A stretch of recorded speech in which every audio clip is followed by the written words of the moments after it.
Alors j'allais me lancer pour faire les meal prep et en fait je me suis dit que c'était l'occasion, ça y est, de me lancer enfin dans la première recette que je vais vous présenter sur la chaîne YouTube depuis fort longtemps. Donc du coup aujourd'hui on va partir sur une création, donc ce qui veut dire que là on va y aller comme d'habitude avec moi. Pour ceux qui sont là depuis longtemps, vous le savez, c'est un petit peu du freestyle quand je crée, c'est-à-dire que j'ai à peu près en tête les proportions, mais je crée vraiment comme ça sur le vif. Donc c'est une recette qui va être hyper simple avec vraiment très peu d'ingrédients, vous allez le voir. Le but étant de faire une recette végétale évidemment, puisque vous le savez ou vous le savez peut-être pas si vous me rejoignez ici pour la première fois, mais je vais refaire le topo très rapidement. De 1, je suis végétarienne, donc je ne mange pas d'animaux, ni crustacés, ni poissons, ni animaux type bœuf, mouton, voilà, tous les petits animaux, je leur fous la paix comme on dit. Ensuite, de quoi ma famille est flexi, c'est-à-dire qu'ils mangent de temps en temps des animaux eux, mais c'est pas ce qu'il y a le plus souvent à la maison. Évidemment, c'est plutôt quand on est à l'extérieur, invité, et évidemment de temps en temps à la maison, je ne peux pas contraindre les autres à changer leur façon de manger. Par contre, accessoirement, à côté de ça, moi je ne mange pas non plus de produits laitiers et je ne consomme pas de gluten du fait que j'ai en fait une petite déformation à l'estomac. Pour résumer très rapidement, tout simplement, j'ai le clapet comme les bébés qui ne fonctionnent pas. Voilà, donc j'ai du reflux et tout la totale. C'est pour ça que je mange de cette façon et qu'aujourd'hui je le vis parfaitement bien. Comme vous pouvez le voir, je suis en parfaite santé. Je ne suis pas amaigrie, en dénutrition, quoi que ce soit. Je me porte parfaitement bien. Et donc la recette du jour est parfaitement adaptée à ma façon de manger. Évidemment que je ne dis pas que vous devez faire la même chose. Par contre, c'est vrai que j'ai tendance à croire, même à profondément croire, qu'il est important aujourd'hui que la société entière se mette à consommer plus de végétal dans son alimentation et que les produits carnés soient pas forcément les premiers à être dans votre assiette. Voilà, tout simplement. Le petit brief, parce que ça fait longtemps qu'on ne s'est pas retrouvé pour une vidéo cuisine, et si c'est la première fois que vous tombez sur ma chaîne aujourd'hui avec cette recette, au moins vous aurez une petite idée de qui je suis et où vous êtes tombé. Donc maintenant je vais vous présenter les ingrédients très rapidement. Ah oui, à savoir juste, je précise également pour si c'est la première fois que vous arrivez, je suis quelqu'un qui ne fait pas des montages professionnels. Je ne suis pas là pour vous faire des magnifiques vidéos comme sur certaines chaînes de cuisine, vous pouvez trouver. Ici, on est comme à la maison, c'est l'ambiance que je veux dégager sur tous mes réseaux sociaux. Vous êtes comme chez vous, donc je vous retrouve dans ma cuisine, habillée de manière tout à fait classique pour un dimanche, puisque aujourd'hui nous sommes le dimanche. Voilà, il y a encore de la vaisselle sur le plan de travail à la machine à café. Voilà, vous voyez, c'est pas parfait chez moi, la maison est encore en travaux, mais on s'en fout, le but c'est de se retrouver comme à la maison. Alors, les premiers ingrédients qui vont être clés pour cette recette, puisque c'est sur eux que je compte pour obtenir la saveur que je cherche, c'est les cœurs de palmier. Alors moi je prends ceux de la marque Carrefour. Si vous êtes branché bio, achetez les bio. Si vous êtes branché comme moi, magasin de consommation traditionnelle pour combiner le bio et les magasins traditionnels, allez-y. Moi c'est une question de budget, c'est mon choix, faites les vôtres, il n'y a aucun problème, pas de jugement ici là-dessus. Donc il va vous en falloir 2 petites boîtes comme ça, donc ça va faire grosso modo une fois égouttée entre 400 et 450 grammes à peu près de cœur de palmier. Ensuite, le deuxième ingrédient qu'il va nous falloir pour faire un liant, ce sont les graines de chia. Donc cette boîte n'est pas la boîte d'origine des graines de chia qui se trouve à l'intérieur. Ça, c'est une boîte que j'ai depuis bien des années, mais du coup, elle est très pratique puisque c'est écrit dessus. Mais j'achète mes graines de chia, moi, chez Action ou en magasin bio, suivant voilà, où je me trouve, mais principalement chez Action parce qu'elles sont à un prix qui bat toute concurrence, clairement. Donc j'en ai toujours à la maison parce que ça, j'en mange tous les jours. C'est une source d'oméga 3 indispensable pour une alimentation saine et variée, parce que clairement ça c'est le genre de petit truc que vous pouvez mettre partout, dans votre salade, dans votre smoothie, dans votre yaourt, dans vos glaces maison, enfin voilà, vous pouvez en mettre partout et en plus ça remplace les œufs dans certaines recettes comme celle-ci, vous allez voir, ça va être très utile. Troisième ingrédient, il va nous falloir des flocons d'avoine. Donc là, j'en ai quelques-uns là-dedans, mais si j'en ai pas assez, je retournerai en chercher. Évidemment, il me reste toujours dans le cellier. Ça, c'est un indispensable également à la maison. Des flocons d'avoine sans gluten, ça existe, donc il n'y a pas de souci là-dessus. Et les flocons d'avoine sont non seulement une excellente source de fibres, comme la plupart des flocons, mais par-dessus le marché, ils sont excellents au niveau du taux de l'indice glycémique parce qu'ils ont un indice glycémique très bas et en plus ils apportent des protéines. Donc ça nous intéresse pour notre recette. Ensuite, on va passer à ce qui va nous permettre d'aromatiser, hein, enfin d'aromatiser, de donner encore plus de goût plutôt. Il va nous falloir de l'aneth, il va nous falloir de l'oignon déshydraté. Alors pourquoi de l'oignon déshydraté? Important.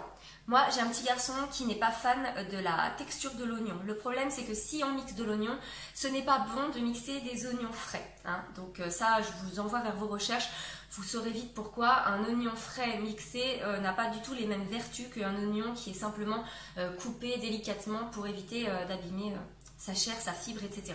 Donc de l'oignon déshydraté, et l'avantage c'est que ça, une fois que ça va passer dans notre recette, ça donnera le goût, ça va apporter tout ce qu'il faut au niveau de la saveur qu'on recherche. Par contre, ça ne laissera pas du tout de texture et ça, mon fils au moins ne fera pas la tête. Ensuite, il va falloir de l'ail en poudre. Donc là, de l'ail en poudre. Pourquoi? Parce que je ne veux pas que ce soit puissant comme avec de l'ail frais. Voilà, tout simplement. L'ail en poudre, je le trouve plus doux. Voilà, ça apporte vraiment ce petit goût d'ail, mais très subtil, alors que de l'ail frais aurait apporté une touche un petit peu plus piquante. Et je ne voulais pas de cette touche de piquant. Par contre, évidemment, on va rajouter quand même un petit peu de poivre noir, important. Je n'ai plus de 5 baies, j'aurais préféré du 5 baies pour cette recette, mais j'en ai plus, donc on va faire avec du poivre noir. Et on va utiliser de l'huile de coco. Alors la mienne est aromatisée à la citronnelle. Attention, je précise que ça n'a aucune importance pour cette recette. Ce qu'on veut, c'est de l'huile de coco. Pourquoi de l'huile de coco et non désodorisée? Très important, parce que l'huile de coco va apporter vraiment un petit goût qui va aller à merveille avec les cœurs de palmier et va les sublimer, tout simplement. Donc ça, ce sera la matière grasse qu'on va utiliser pour cette recette. Et vous l'avez vu, j'ai fini ma liste d'ingrédients. Donc, on avait dit une liste d'ingrédients facile, trouvable partout. Et bien là, on y est. Je crois qu'on ne peut pas faire plus évident que cette recette. Ensuite, au niveau du matériel, il va vous falloir tout simplement un robot avec une lame S et une balance. Voilà. Et une cuillère évidemment pour pouvoir doser les graines de chia, hein. Ça va de soi, parce qu'elles vont pas se verser toutes seules, parce que sinon le problème des graines de chia c'est qu'elles ont tendance à aller très vite à glisser entre elles. Donc on va y aller, donc on va commencer par mettre nos 2 boîtes de cœurs de palmier. Donc ça, moi j'achète des cœurs de palmier qui sont déjà prédécoupés. Après si vous les achetez, vous savez, ils sont vendus des fois en rouleau ou quoi que ce soit. Peu importe, ce qui compte, vous les prédécoupez très grossièrement, juste histoire que ça aide le robot lame S à tourner correctement et que ça vous mette pas des heures à mixer, tout bêtement. Donc voilà. Ensuite, on va partir sur notre dosage de flocons d'avoine. Donc là, c'est là qu'entre en scène notre petite machine balance. Donc je vous ai dit, en moyenne, les boîtes, une fois égouttées, font 220 grammes, si je ne dis pas de bêtises, entre 220 et 250 grammes, suivant la marque que vous allez acheter, évidemment. Mais en moyenne, une fois égouttée, moi j'ai déjà remarqué qu'on était plutôt sur ce genre de boîte, en tout cas. Là, vous voyez, ils annoncent 125 grammes égouttés, parce que j'ai pas pris les plus grosses boîtes, attention. Donc 125 grammes égouttés. C'est bizarre d'ailleurs parce que c'est pas la même chose indiquée sur les autres boîtes. On va pas dire de bêtises. Ah non, voilà, pardon. 250 grammes poignette égouttée. Donc ils disent qu'en gros là j'aurais 500 grammes. Moi j'ai déjà pesé une fois et j'avais un peu moins. Donc entre 400 et 500 grammes suivant ce que vous avez comme marque. Ça ne changera pas grand chose je pense au dosage. Vous m'excuserez de baragouiner un petit peu, c'est la reprise, hein, c'est compliqué. Hein. Alors on va partir du coup sur un dosage en temps, enfin ce qu'on appelle en temps pour temps. C'est-à-dire que là en gros je vais mettre l'équivalent de la moitié du poids de mes cœurs de palmier en flocons d'avoine, tout simplement. Donc, faites le calcul, on va mettre environ 210 grammes pour être à peu près dans la balance juste.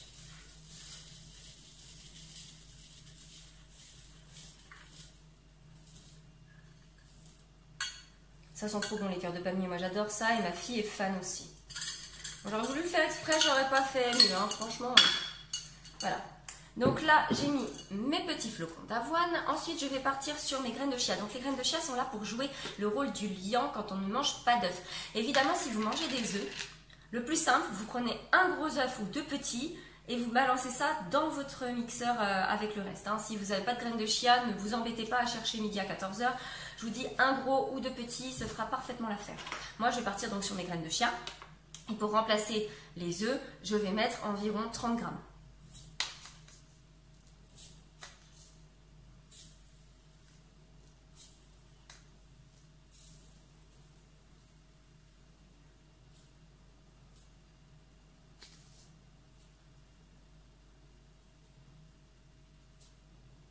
Et voilà, 30 grammes tout pile. Ok. Une fois qu'on a fait ça, on va passer donc du coup à l'huile. Donc l'huile, hop. C'est pas une recette hyper grasse par rapport à ce qu'on va mettre là comme quantité, vous avez vu d'ingrédients. Moi, je vais rajouter le même poids que graines de chia. Donc je vais mettre 30 grammes d'huile de coco. Donc là, vous voyez, elle est un peu ramollie parce qu'il fait chaud. Donc c'est très pratique. N'hésitez pas à la sortir au préalable quand il fait froid et à la mettre vers une source de chaleur, comme ça vous verrez ce sera beaucoup plus simple. Et après pour mixer en plus ça va vraiment vous arranger. Voilà. Donc l'huile de coco, hop, on n'en perd pas une goutte parce que ce serait dommage. On récupère le petit surplus et on se fait un petit massage pour les mains parce qu'en plus de ça, ça fait les mains toutes douces. C'était la petite minute beauté. Hein. Hop. Une fois qu'on a fait ça, on va passer du coup à l'assaisonnement. Donc moi je ne rajoute pas de sel, vous avez remarqué, parce que les cœurs de palmier, du fait qu'ils sont dans une saumure, sont déjà salés. Et je n'aime pas quand c'est trop salé, je préfère qu'éventuellement les gens ressalent leur plat quand je fais un plat. Ou là, de toute façon, comme vous allez le voir par la suite ce que ça va devenir, il y aura une sauce avec. Donc la sauce va apporter également un petit peu de sel. Je considère qu'il n'y a pas besoin d'en rajouter dans la recette. D'autant plus que, comme je vous l'ai dit tout à l'heure, les ail et oignons déshydratés ont énormément de saveur qui apportent une petite note salée naturellement, tout simplement. Donc on va y aller. Donc pour ce qui est de l'ail, je vous conseille, moi vous voyez j'utilise une petite cuillère comme ça qu'on utilise pour les desserts. Et je vous conseille de mettre environ une cuillère de cet ail semoule. Si vous aimez l'ail pur, que vous aimez le côté un peu piquant, allez-y, mettez une gousse d'ail. Pas trop grosse par contre, je vous conseille. Et pas trop vieux surtout parce que sinon ça va être vraiment très très fort. Donc voilà. Mais moi personnellement, j'aurais tendance à vous dire d'y aller avec plutôt de l'ail semoule qui va aller beaucoup mieux avec la recette. Voilà, c'est mon avis. Voilà. Pareil pour l'oignon déshydraté, on va mettre environ 2 cuillères. Parce que c'est trop bon. Un petit goût, vous savez, un petit peu comme les oignons frits qu'on met sur les hot dogs. Enfin, ça fait très longtemps que je n'ai pas mangé un hot dog, mais ça se rapproche de ça. Le poivre, on va mettre l'équivalent, je dirais, de 2 pincées et demie, un petit peu généreuse. Et la nette. Alors pourquoi la nette? Parce que le but, ça va être de coordonner nos saveurs avec donc le cœur de palmier, qui est quand même l'ingrédient clé de cette recette. Et la nette va apporter un petit goût citronné qui va parfaitement avec le cœur de palmier. Vous l'aurez compris, on se dirige vers une recette qui va se rapprocher un petit peu des saveurs mères, hein, clairement, parce qu'il y a un petit goût citronné. Le cœur de palmier va apporter une fibre qui va vraiment être sympa. Donc là, clairement, on est parti sur une recette qui va se rapprocher un peu, parce que le but, c'est pas de copier le poisson, pas du tout. Mais en tout cas, on va se rapprocher vraiment de cette texture un petit peu là. Et vous allez voir par la suite, en fait, on va en faire des boulettes ou des sticks. J'hésite encore, mais on va partir là-dessus. Donc là, je vais mettre ça à mixer, d'accord? Ce que je vais faire, c'est que vous allez avoir de la musique pour éviter de vous taper une migraine. Et après, donc du coup, je reprends mon blabla et on regarde ensemble la texture s'il faut ajuster, puisque comme je vous l'ai dit, on est en freestyle aujourd'hui. Hop! Alors dites-moi en commentaire si ça vous fait plaisir de me retrouver en vidéo pour les recettes. Si ce format vous convient toujours, parce que je suppose que quand même depuis le temps que j'ai pas filmé de recettes sur la toile, il s'en est passé des choses, moi aussi, hein, je regarde des vidéos YouTube. Donc est-ce que ce format vous plaît toujours? Est-ce qu'on continue comme ça? Est-ce que vous avez vu également mes dernières vidéos sur toute l'actualité autour des enfants? Je suis désolée, du coup il y a des variations de lumière, aujourd'hui c'est un temps orageux, j'ai vraiment choisi mon jour, on va dire, pour cuisiner avec vous. Hein. Donc là, clairement, je vous mets la musique et je reprends mon blabla après.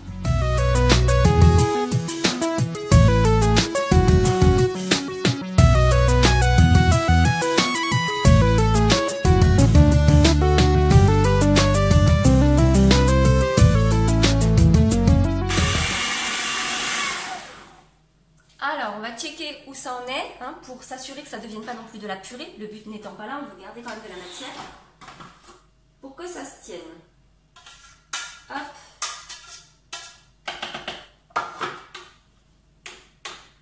Alors, ça m'a l'air pas mal. En tout cas, ça sent bon.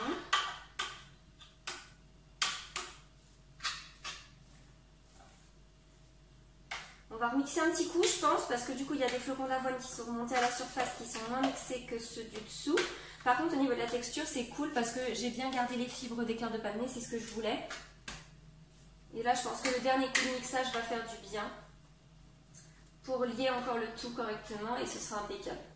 Donc, vous avez vu, j'ai pas eu besoin de rajouter de liquide pour mixer, tout simplement parce que là, les cœurs de palmier étaient largement assez mouillés, on va dire, pour obtenir quelque chose. Hop. Et là, je sens rien qu'à la texture que c'est pas mal du tout. Hop. Du coup, c'est pas mal. C'est le moment peut-être d'ajuster. J'aurais tendance à dire qu'il manque un truc.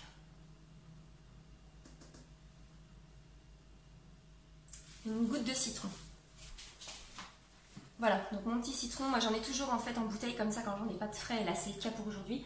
Donc là on va rajouter, on reprend toujours notre petite cuillère, on va rajouter 3 cuillères de jus de citron. Histoire d'y aller doucement. Allez, c'est reparti pour la musique pour vous, et moi je mixe.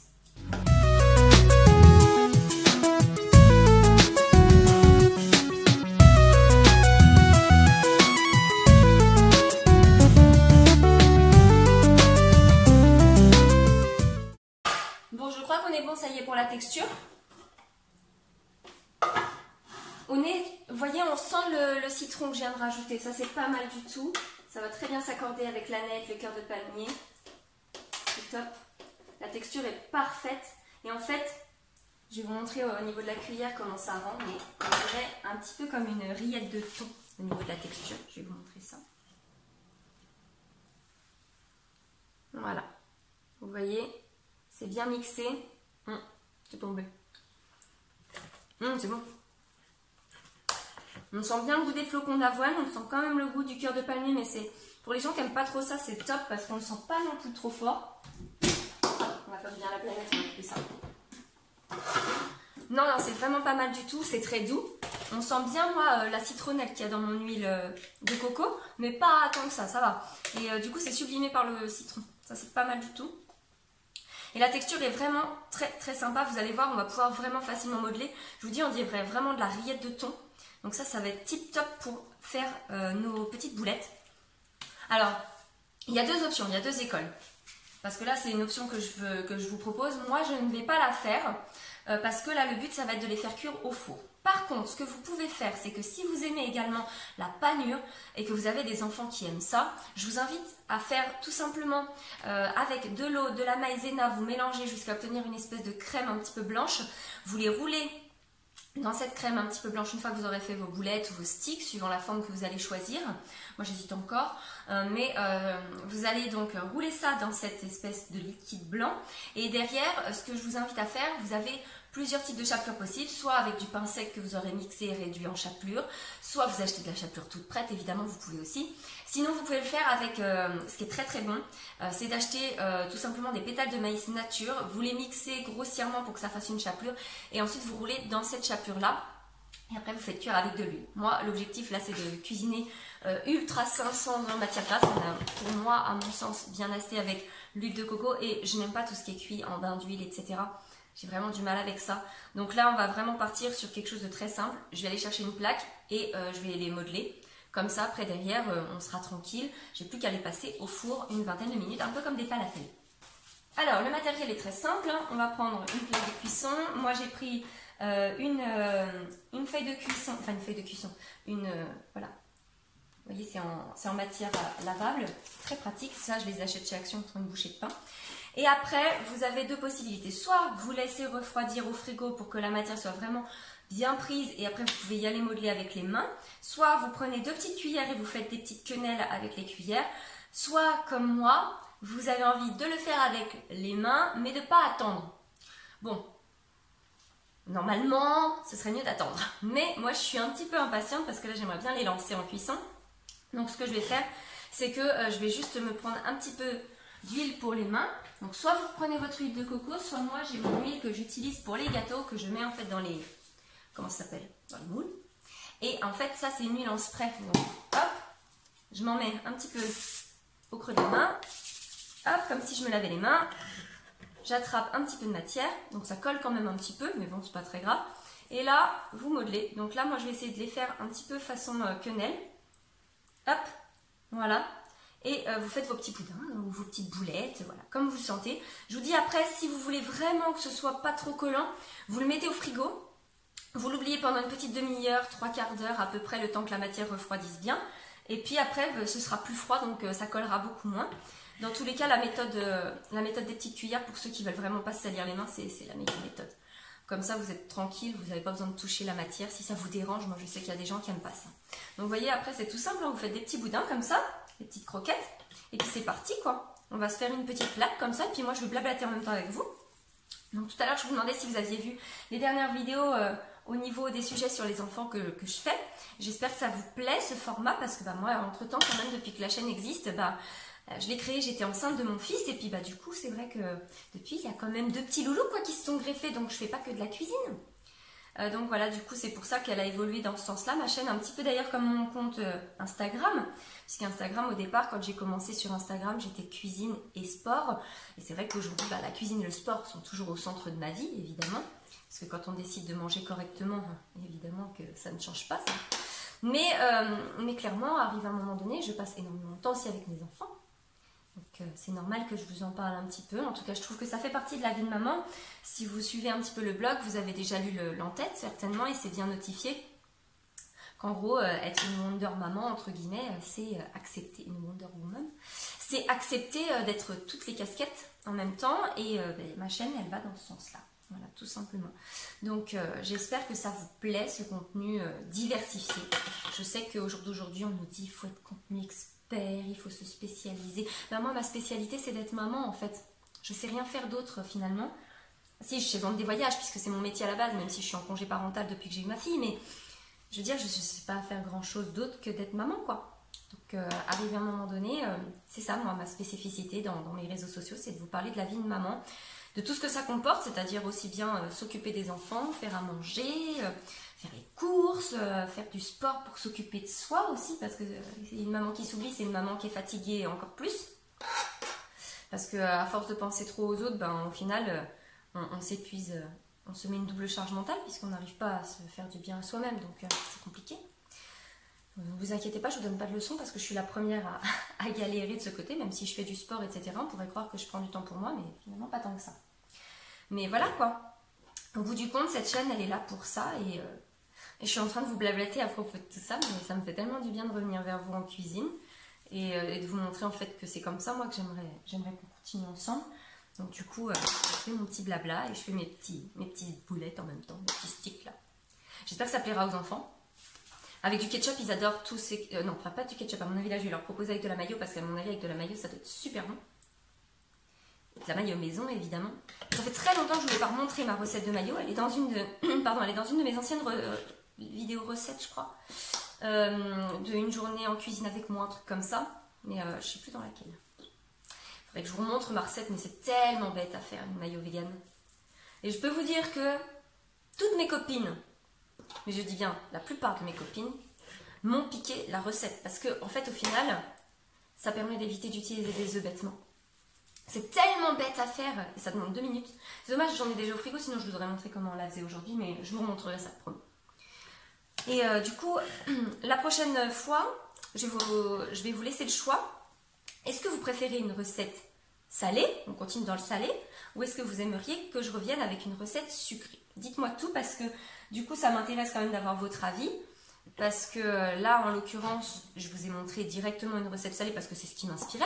Mais est-ce que vous auriez envie que je revienne du coup avec du sucré ou du salé la prochaine fois? Et après, auquel cas, j'essaierai de faire en sorte quand même de publier des recettes 1 à 2 fois par mois. Sachant que vous l'avez vu, la chaîne reprend du service tous les mardis, voire mercredis, suivant comment YouTube veut bien me laisser poster. Parce que c'est un petit peu le problème. Mais ouais, on va essayer de faire ça. On va essayer de se retrouver comme ça en vidéo régulièrement, une fois par semaine. Et puis il y a de temps en temps des vidéos bonus qui vont sortir, comme l'autre jour quand je suis rentrée de chez Action et que je vous ai montré un petit peu mes trouvailles. J'espère que ça vous plaît dans ce sens-là. Voilà. Bon bah écoutez, on va enfourner. Et puis quand ce sera cuit, je vous montre. Ça vous va? Donc pour vous, ça va être très rapide parce que ça va être limite un claquement de doigts. Pour moi, c'est d'ici 20-25 minutes. Donc en fait, pour enfourner vos petites quenelles, boulettes, ce que vous voulez, vous mettez ça dans un four froid. Vous n'avez même pas besoin de préchauffer. Vous mettez sur le mode 180 degrés pendant 25 minutes. Et au bout de 25 minutes, si tout est bien doré, si vous sentez que la texture est cool, vous pouvez sortir, sinon vous relancez 5 minutes. Parce que je ne connais pas votre four, moi je connais le mien. Et même avec le mien, des fois je me fais avoir. Donc on se dit, rendez-vous d'ici, allez, 30 minutes, le temps que je sois sûre de moi. Et je vous montre à quoi ça ressemble une fois que c'est cuit, ok? Alors ça y est, c'est sorti du four. Pour vous, donc comme je disais, ça a duré un claquement de doigts. Pour moi, c'est tout de suite que je vous montre à quoi ça ressemble. Donc voilà ma petite plaque. Alors je vais faire attention que ça ne roule pas maintenant que c'est bien cuit. Vous voyez, j'en ai fait, je pense, une bonne vingtaine à peu près. Hein. Et au niveau de la texture, donc ça ressemble à ça. Voilà, des petites boulettes qui sont bien dorées, croustillantes à l'extérieur. Donc là, elles sont très chaudes, je ne vais pas pouvoir goûter tout de suite, mais je vous montrerai ça en photo à l'intérieur. En tout cas, ça sent très bon. On retrouve exactement les marqueurs olfactifs de la recette pendant que je la préparais. Il n'y a pas eu de... Ça n'a pas été dénaturé. Et clairement, ça donne vraiment envie de croquer dedans. J'ai très hâte de goûter ça avec ma petite mayonnaise. Donc vous avez vu, c'est un format falafel qui est très pratique du coup pour accompagner une salade, pour emmener en snack, pour emmener en pique-nique, même pour présenter un apéritif dînatoire, ça peut être très sympa. Donc voilà la petite recette du jour. Je ne vais pas m'attarder plus longtemps, je vous laisse avec 2-3 photos juste après. Et je vous invite à liker la vidéo pour encourager la visibilité de la chaîne qui redémarre. Si vous avez aimé le contenu, si vous avez envie de me dire que vous êtes content que je revienne ou quoi que ce soit, bah c'est pareil, tout se passe en commentaire. Dans la barre d'infos, je vous mets également le lien direct vers le blog sur lequel vous retrouverez la recette telle qu'on vient de la préparer ensemble. Et puis bah écoutez, moi je vous retrouve très bientôt. Je vous ai interrogé milieu de vidéo pour savoir si vous vouliez du sucré ou du salé la prochaine fois. Et d'ici là, portez-vous bien, prenez soin de vous, de votre famille et mangez bien.